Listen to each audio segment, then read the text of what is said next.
Гүлназ Бурканова кесиби боюнча мугалим. Бирок 5 жылдан бери базарда кулпунай сатып жамбагат. Кирешеден түшкөн акчага жакында үй алсам деп кубанып турган кези. Ал эми мугалимдик кесипти аркалабай калгандыгынын себеби каражат маселесине такалат. Мен кесиби мугалим, кырсылабай өткөн. Ама Арабаевадан бүткөн. Мен иштеген мезгилде 1,5 миң болчу. Азыр 1,5 миңге эч ким иштебейт болушкет. А мен теңдилер иштегендер, окугандар баары эле Россияда жүрүп келген, анан азыр баары эле мондай 1,5 миңге отурбайт айлыкка. Андан көрү базарда 200 сомдон тапсаң 6 миң сом табасың. Бүгүнкү күндө өлкөдө 5 жылдык жогорку окуу жайларда аяктап, бирок кесибинен тыш эмгектенгендердин саны миңдеп саналат. Ага улай университеттерде билим берүүнүн сапатынын начардыгынан көптөгөн бүтүрүүчүлөр жумушсуздардын катарын толуктап келет. Айрым маалыматтар боюнча кыргызстандык студенттердин 20% гана жогорку окуу жайынан кийин иш менен камсыз болушат. Калганы жумуш таппай кыйналышат. Кыргыздардын дагы бир минус жагыбыз бар өзүбүздөчү. Мындай бир намыс, кур намыс бар да.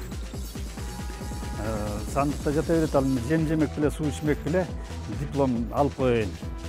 Анан малын сатат, же коммерция кылат, акча табат дагы, төгүп коет, очуну окуйт, өзү айылда жүрөт. Мамлекет жогорку окуу жайлардын бүтүрүүчүлөрүн иш менен камсыз кылбаса да, акыркы 15 жылда Кыргызстанда студенттердин саны 3 эсеге көбөйгөн. Учурда мамлекеттик жогорку окуу жайда окуган студенттердин басымдуусу билимдин артына түшпөй, эптеп диплом алуунун айласын ойлошот. Биздикилер билимге эмес, дипломго чуркашат. А дипломдун өзү бүгүн керектүү эле эмес. Ал болгону эки эле барак кагаз. Алат, үйгө алып барып таштап коет, кайра базарга чыгат. А билим алгандар болсо, билимин алат, андан ары билимин өркүндөтөт, кете берет. Бул билим берүүдөгү өзүнчө бир өзгөчө багыт да. Улуттук филармониянын жанындагы жер алдындагы өтмөк. Окуу жылы аяктар алдында бул жай студенттердин диплом сатып алуучу базарына айланат. 5 жыл бою жогорку билимдин гранитин кемирген студенттер бул жайга келет да эч бир кыйналбастан 1000 сомдон 8000 сомго чейин даяр диплом сатып алат. Перед защитой келишет там к нам. Завтра защита деген күнү мы за ночь делаем. Алдын ала мындай өздөрү даярданып мына диплом жазуу деген жок. Жок, ооз началда келишет. Бир дипломдун баасы канча болот? Бир диплом басы 6-дан 8 миңге чейин биз жазабыз. Студенттерге диплом даярдап берүүчү эпчил адамдардын айтымында акыркы кезде диплом алам деген студенттердин саны азая баштаган. Анткени алардын кызматын мугалимдер өздөрү тартып алышкан. Кээ бирде мугалимдер страшный работасын берип туруп 12 миң алыштырып моюка жиберет. Ал дипломду кантип защита кылат? Кантип? Алар неме беребиз да, мен защита кылам, ой мен кырып берем. Я буду отвечать деп неметет да.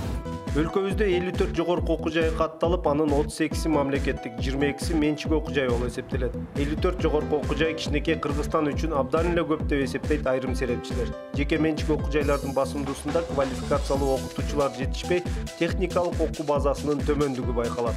Райондорго чейин, айылдарга чейин бир элди номдой шартта окуу жай ачып, керектүү адистиктерди даярдай коюн дагы билим алабы, албайбы, жокпу?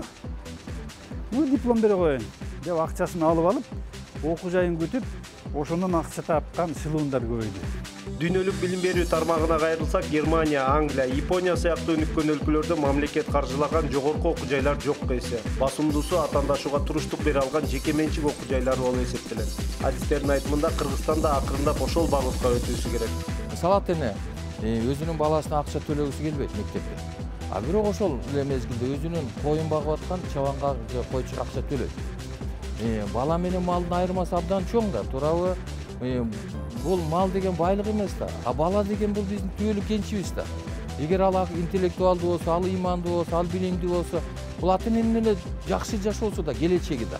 Чындыгында учурда Кыргызстан базар экономикасы талап кылган эл аралык билим стандартына жооп берген билим берүү окуу жайларына муктаж. Серепчилердин маамында бул тармак акырындап жеке менчикке өтүүсү керек.